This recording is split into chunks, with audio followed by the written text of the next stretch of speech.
Proper physiotherapy न मिलने के कारण तो मेरा ऑपरेशन फेल हो चुका। फिर मैं बहुत डिप्रेशन में चला गया सर। पुलिस फोर्स में आप एसआरपीएफ में काम करते थे। और मैं 2 साल पहले मेरी इंजरी हुई थी घुटने में, एसीएल की थी। तो वहाँ पे मुझे प्रॉपर ट्रीटमेंट नहीं मिल पाई, मतलब लोकली डॉक्टर के पास ऑपरेट किया था। तो प्रॉपर फिजियोथेरेपिस्ट मिलनी चाहिए और हमारे ऐसी फील्ड है जंगल में ड्यूटी, उनमें से मुझे सबसे बढ़िया डॉक्टर मनु बोरा सर लगे, क्योंकि उनकी ऑपरेशन की टेक्निक भी बहुत बढ़िया है और उनकी फिजियोथेरेपिस्ट टीम वो भी बहुत बढ़िया है और ऑपरेशन करके छोड़ते नहीं हो, उनके पेशेंट के ऊपर उनकी हमेशा नजर रहती है। अभी तो मैं 90% ठीक हूँ, कोई दिक्कत नहीं चलने में। जानवर से डरने लगता, आदमी से डर लगता भाई। इंजरी हुई थी वो कैसे हुई थी?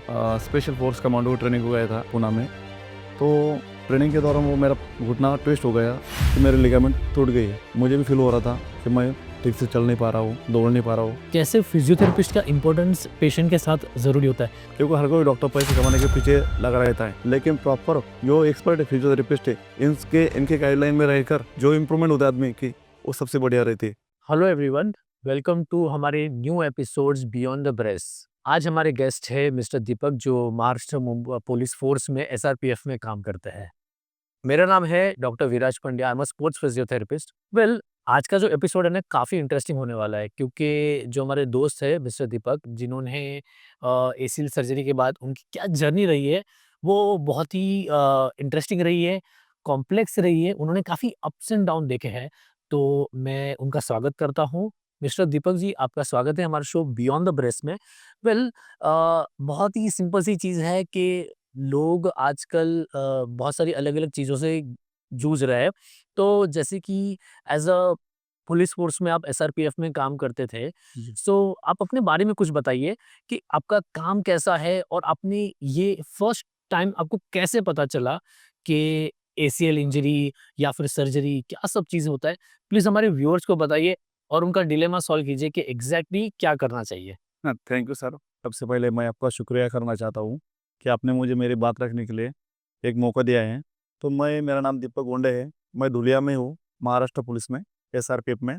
और मैं 2 साल पहले मेरी इंजरी हुई थी घुटने में, एसीएल की थी। तो वहाँ पे मुझे प्रॉपर ट्रीटमेंट नहीं मिल पाई और जब मैंने ऑपरेट किया, मतलब लोकली डॉक्टर के पास ऑपरेट किया था, तो लेकिन जैसे चाहिए वैसे रिहैब नहीं मिला। ऑपरेशन के बाद डॉक्टरों ने बताया नहीं कि एसीएल को रिकवर करने के लिए कितना टाइम लगता है। या हाँ? हाँ जी, बताते रहिए, तो वो बताते रहिए। हाँ, तो बात ऐसी है, तो प्रॉपर फिजियोथेरेपिस्ट मिलने चाहिए। डॉक्टर ने बताना चाहिए आपको ऐसे-ऐसे प्रॉब्लम है, तो इसको रिकवरी करने के लिए इतना समय लगेगा और ये अक्सर हर डॉक्टर नहीं बताता। इसलिए मेरा यही कहना है कि प्रॉपर एसीएल एक्सपर्ट से सलाह लेनी चाहिए, मिलने चाहिए, एमआरआई दिखाने चाहिए, तभी तो कह पाएँगे कि भाई तुम्हारा प्रॉब्लम क्या है और तुम कैसे रिकवर हो पाएँगे। तो मेरी ऐसी जर्नी, मुझे पहले इंजरी हुई थी, ऑपरेट किया मैंने 2 साल पहले, लेकिन प्रॉपर फिजियोथेरेपी न मिलने के कारण वो मेरा ऑपरेशन फेल हो चुका और मुझे भी उसके बारे में ज़्यादा नॉलेज नहीं था, कैसे करना चाहिए, क्या करना चाहिए। तो स्क्रू वाली सर्जरी थी, फेल हो गई वो। फिर मैं बहुत डिप्रेशन में चला गया सर, क्योंकि मुझे नॉलेज नहीं था कि प्रॉपर ऐसे ऐसे डॉक्टर है और हमारे ऐसी फील्ड है जंगल में ड्यूटी, आमतौर पर लोगों के बीच में 10-10, 12-12 घंटे ड्यूटी खड़े रहने का, रनिंग करने का और हमारे डेली एक्टिविटी ऐसी सब पैरों पे ऊपर डिपेंड है। हमारे पैर अच्छे नहीं तो हम ड्यूटी कैसे कर पाएँगे? तो मैंने अच्छे से अच्छे यूट्यूब पे डॉक्टर की लिस्ट देखी, उसमें उनमें से मुझे सबसे बढ़िया डॉक्टर मनु बोरा सर लगे। एग्ज़ैक्टली। हाँ, क्योंकि उनकी ऑपरेशन की टेक्निक भी बहुत बढ़िया है और उनकी फिजियोथेरेपिस्ट टीम वो भी बहुत बढ़िया है और ऑपरेशन करके छोड़ते नहीं वो। उनके पेशेंट के ऊपर उनकी हमेशा नज़र रहती है। इम्प्रूवमेंट क्या है, सेशन कैसे चल रहे हैं, ऑनलाइन सेशन कैसे चल रहे हैं और कोई दिक्कत आई तो बुलाते हैं, तो भाई तुम इधर आओ, दिखाते हैं, हम चेक करते हैं। ऐसे ऑपरेशन करके छोड़ते नहीं हैं। तो मैं इसलिए सर के पास ऑपरेशन किया था 1 साल पहले, पिछले साल पहले। अभी तो मैं 90% ठीक हूँ, कोई दिक्कत नहीं चलने में, थोड़े से 10% बाकी रहा है। ग्रेट। देखो, काफ़ी ईज़िली आपने पूरी अपनी जर्नी बता दी। जैसे कि आपका जॉब भी काफ़ी इंटरेस्टिंग है और जैसे मैं मुंबई से हूँ, मैंने हमेशा देखा है कि एज़ अ पुलिस काफ़ी डिफरेंट वे में ड्यूटी करना पड़ता है। दूसरे सिटीज़ के कंपेयर में जो महाराष्ट्र की पुलिस है, उन्होंने बहुत डिफरेंट तरीके से ड्यूटी की है। सो आप अपने जॉब के बारे में कुछ बताइए कि ऐसा क्या जो जॉब में आपको फ़िलहाल दिक्कत आती है या फिर दिक्कत आई हुई है, जिसमें आपने काफ़ी कुछ पॉइंट्स पहले भी मेंशन किए, जिसमें खड़ा रहना पड़ता है, कहीं न कहीं जंगलों में जाना पड़ता है। और बहुत इंटरेस्टिंग कन्वर्सेशन हमारे बीच में हुई थी, एक फॉरेस्ट रिलेटेड चीज़ में कि यहाँ हमें एनिमल से डर नहीं रहता, लेकिन दूसरे भी एनिमी से जैसे ह्यूमन बीइंग से डर रहता है। तो आप अपने आप को कैसे टैकल करते हो सारी सारी चीज़ों से? जी सर, अच्छा पॉइंट आपने बताया मुझे। सर हमारी ड्यूटी ऐसी रहती है, आमतौर पर हम तो लोगों के बीच में तो रहते हैं। फिलहाल इसके बाहर भी हमारी ड्यूटी नक्सलाइट एरिया हुआ, जंगलों में हुई, पहाड़ों पर चढ़ना जाता है। तो आमतौर पर खुद की तो सुरक्षा करनी पड़ती है, दूसरों की सुरक्षा करनी पड़ती है। इसी दौरान अपन खुद फिट रहोगे, तभी तो बाद में ये सुरक्षा करने मतलब अच्छी से देखभाल कर पाओगे लोगों की या ड्यूटी कर पाओगे। तो इसके लिए हम जंगलों में जाना पड़ता है। और जानवर से भी जानवर से डर नहीं लगता, आदमी से डर लगता है भाई। आईएमपी से डर लगता है, यस, यस, हाँ, एग्ज़ैक्टली। बढ़िया, ये काफ़ी ही डिफ़िकल्ट रहा होगा सारी सिचुएशन ना? सो पहली बार आपको जब इंजरी हुई थी, वो कैसे हुई थी? सर मेरी पहली बार जो इंजरी हुई थी, मैं स्पेशल फोर्स कमांडो ट्रेनिंग को गया था पूना में। तो ट्रेनिंग के दौरान वो मेरा घुटना ट्विस्ट हो गया और अब मुझे बाद में पता चला एमआरआई निकलने के बाद कि मेरी लिगामेंट टूट गई। तो मैंने आमतौर पर ऐसे डॉक्टर के पास गया और दिखाया, तो बोले ऑपरेशन करना पड़ेगा। मैंने ऑपरेट किया, लेकिन प्रॉपरली फिजियोथेरेपिस्ट कैसे होनी चाहिए, प्रोटोकॉल क्या है इसका, मुझे पता नहीं था और सामने वाला डॉक्टर भी मुझे कोई बता नहीं। और 2-3 महीने बाद तो मेरा ऑपरेशन फेल होगा, क्योंकि लेग सेट आ गए थे घुटने में। और मुझे भी फील हो रहा था कि मैं ठीक से चल नहीं पा रहा हूँ, दौड़ नहीं पा रहा हूँ और बैठ नहीं पा रहा हूँ। तो इसलिए मैंने अच्छे से अच्छे यूट्यूब पे डॉक्टर की लिस्ट देखे और सर से मैं बातचीत कर ली। और सर से मैं पिछले साल बॉम्बे मिला था। करेक्ट। हाँ, सर से बातचीत कर ली, मुझे अच्छा लगा। सर बोले, "बेटा बोले हो जाएगा तुम्हारा, टेंशन ना ले तू, पहले जैसे तेरा काम हो जाएगा।" तो मैं इसी बिलीव पे चला और आज बढ़िया लग रहा है sir. Yes, great, great, great. आणि आता एक नवीन गोष्ट सांगायची आहे. आम्ही दोघी महाराष्ट्रीयन आहे. तर मला हा सेगमेंट थोडाफार एक मराठी बोलून पण सॉल्व्ह करायचा होता, की आपण मराठीत बोलूया आणि बघूया, की आमचे मराठी मित्र हा सगळं पाहतात की नाही आणि ते लोकांचं काय मत आहे. तर हा पहिला प्रश्न मी मराठीत बोलू आणि विचारू, की तुमचा हा सगळं जे जर्नी झाली, तेव्हा तुमचा एक्सपिरियन्स काय होता? आणि एक्सरसाइज करताना तुम्हाला काय वाटलं? केव्हा प्रोग्रेस चालू आहे आणि तुम्हाला हा प्रोग्रेस कधी-कधी करायचा आहे? डॉक्टर बरोबर बोलायची आणि फिजिओथेरपी बरोबर बोलताना तुम्हाला काय वाटलं? हा आम्हाला व्ह्यूअरला सांगा आणि तुमचा एक्सपिरियन्स सांगा. बरं चालेल सर. ऑपरेशन तर झालं चांगल्या पद्धतीने, परंतु सर म्हणाले, की तुम्ही एक्सरसाइज जेवढी चांगली कराल, रेग्युलर सेशन कराल, रेग्युलर एक्सरसाइज कराल, तेव्हा लवकर इम्प्रूव्हमेंट तुमच्यामध्ये लवकर होईल आणि हे करणं गरजेचं आहे. आता मला तर अगोदर माझी चूक कळाली होती, की मी मागच्या वेळेस ऑपरेशननंतर एक्सरसाइज केली नाही किंवा मला गाईडलाईन तशी मिळाली नाही काही. परंतु ह्यावेळेस ती चूक नव्हती करायची मला. तर त्यामुळे मी सर मला अगोदर बोलले तुम्हाला, की 20% ऑपरेशन माझं राहील म्हणे आणि 80% सक्सेस करायचं काम तुझं राहील म्हणे. करेक्ट. तू एक्सरसाइज प्रॉपर कर, रेग्युलर कर. आमचं पूर्ण तुझ्यावर लक्ष आहे आणि एक्सरसाइज केल्याशिवाय मसल्स गेन होत नाही. मसल्स मजबूत तेव्हा तुझं ऑपरेशन ठीक होईल. तर त्यासाठी मी रेग्युलरच फिजिओथेरपिस्ट आहे आपले चांगल्या प्रकारचे सर पण आणि टीम पण त्यांचे पण आभार मानतो मी खरोखरच मनापासून, की त्यांनी प्रॉपर प्रत्येक आठवड्याला आपले इम्प्रूव्हमेंट किती आपल्यामध्ये, एक्सरसाइजचे व्हिडिओ आपल्याकडून पाठवतात. या पद्धतीने करून घेतात आणि आपल्यामध्ये काय चुका आहे, त्या प्रत्येक व्हिडिओमध्ये सांगतात, की तुम्ही असं नाही असं केलं पाहिजे आणि ह्याच गोष्टी आपण रेग्युलर केला, तर मला नाही वाटत कोणाचं ऑपरेशन फेल होईल म्हणून काही. Exactly, exactly. सो और एक दूसरी चीज़ आपको पूछना चाहूँगा कि जैसे आपने ट्रीटमेंट चालू थी, ट्रीटमेंट भी वगैरह की, सो एज़ अ फिज़ियोथेरेपिस्ट की इम्पोर्टेंस कितनी रहती है, कोई भी पेशेंट की सर्जरी के बाद, स्पेशली जब एसीआर का सर्जरी होती है, एसीएल की सर्जरी के बाद, कैसे फिज़ियोथेरेपिस्ट का इम्पोर्टेंस पेशेंट के साथ ज़रूरी होता है?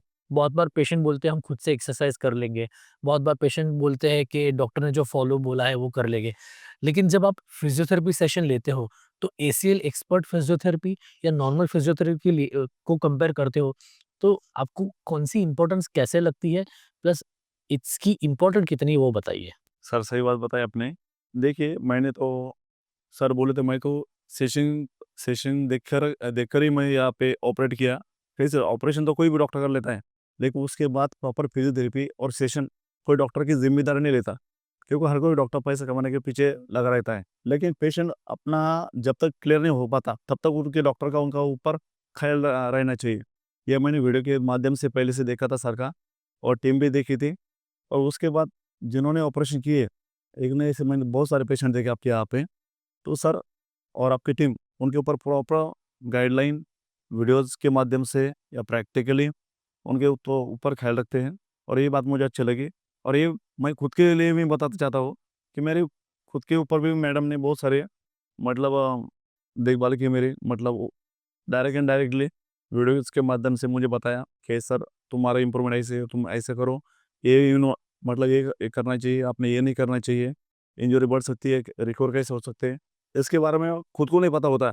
लेकिन प्रॉपर फिजियोथेरेपिस्ट को या एक्सपर्ट इसके सिलसिले में जो एक्सपर्ट है फिजियोथेरेपिस्ट है, इनके इनके गाइडलाइन में रहकर जो इम्प्रूवमेंट होता है आदमी की, वो सबसे बढ़िया रहती है। खुद से दिल से आदमी करता, कभी कभार एक दो एक्सरसाइज गलत कर ले तो इंजरी बढ़ जाती है आदमी की। एग्जैक्टली एग्जैक्टली जो वही जो स्पीड ऑफ रिकवरी के बारे में आप बता रहे हो मुझे, क्यों वही होता है कि एक बार कोई एक्सपर्ट बताते हैं जो वो चीज़ में स्पेशलिस्ट हो चुका है, और वो चीज़ आपको गाइड करके जितना रिकवरी फास्ट कर सकता है कंपेयर टू कोई भी जो दूसरे जो शायद वो चीज़ में नहीं है, तो शायद आपका रिकवरी डिले भी हो सकता है। तो ये सारी चीज़ें आपने डेफिनेटली फेस की होगी। कि और आपने स्पोर्ट्स भी खेला है क्या? स्पोर्ट्स खेला बाय द वे? सर मैं क्रिकेट प्लेयर था पहले, वेरी गुड, क्रिकेट खेलता था। Very good. और ऐसे कुछ नहीं, वॉलीबॉल सब गेम मैं गेम हर खेलता जगह था, खेला है। एथलेटिक्स भी रहा, लेकिन ज़्यादा बड़ा नहीं, अपने लेवल पे। ऑफ कोर्स, ऑफ हाँ, और खेल कूद का बहुत मोड़ा शौक था वो। करेक्ट। सो जब आप खेल वगैरह खेलते थे, क्रिकेट खेल लिया, बास्केटबॉल खेल लिया, कभी कोचेस की तरफ से या कभी उनकी टीम्स की तरफ से कुछ ऐसी चीज़ें पता चली कि ये चीज़ें आपने शायद करनी चाहिए, ये शायद चीज़ें नहीं करनी चाहिए? ऐसी कुछ अलग सी डिस्कशन हम लोग अगर इस चीज़ में डालें, तो आपके जॉइंट पे या आपकी बॉडी पे, आपके परफॉर्मेंस में, वो टाइम पे क्या चीज़ें होती थी जब आप खेलते थे?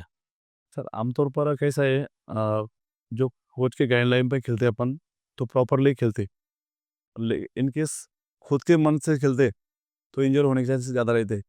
कैसे पहले बॉडी को वार्म अप करने का, बॉडी गर्म हुई, सभी मसल्स एक्टिव होते हैं अपने, और डायरेक्ट एंड डायरेक्ट खेलने लगे तो टेस्ट और इंजर होने के ज़्यादा चांसेस रहते हैं।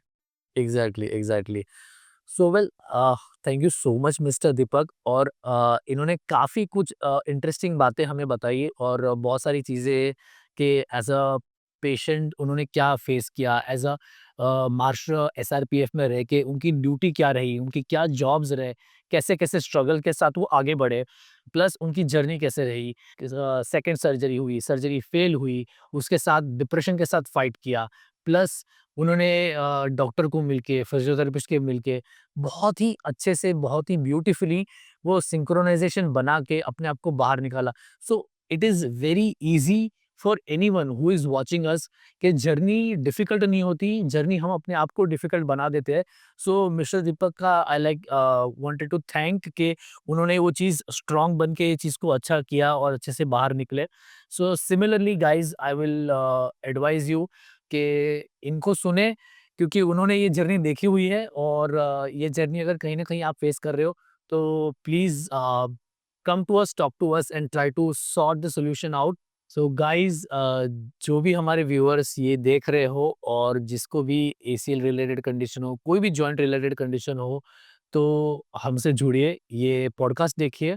और बियॉन्ड द ब्रेस हमेशा सैटरडे हम लेके आते हैं, हमारे पेशेंट को ही लेके आते हैं, और उनसे ही ये सारी चीज़ें हम लोग डिस्कस करते हैं।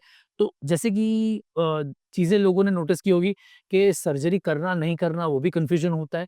प्लस बहुत सारे पेशेंट डिप्रेशन में चले जाते हैं, अगर फेल होती है तो, या फिर सक्सेस स्टोरीज़ नहीं, या सक्सेसफुली वो आगे बढ़ नहीं जाते। तो शायद आपको ये पॉडकास्ट देख के हेल्प हो जाए कि स्ट्रेंथ कहाँ से लानी है, क्योंकि हमारे जो पेशेंट होते हैं ना, वो खुद ही अपने आप ये चीज़ को इतना अच्छे से सॉर्ट आउट करते हैं कि वो अपने आप में ही एक काफ़ी अच्छा स्ट्रेंथ लेके आता है। सो जैसे कि आपको भी कहीं न कहीं ऐसे कोई प्रॉब्लम हो, तो प्लीज़ हमसे जुड़िए, and we can help you out with any kind of related joint conditions, pain condition, and specially ACL related condition में।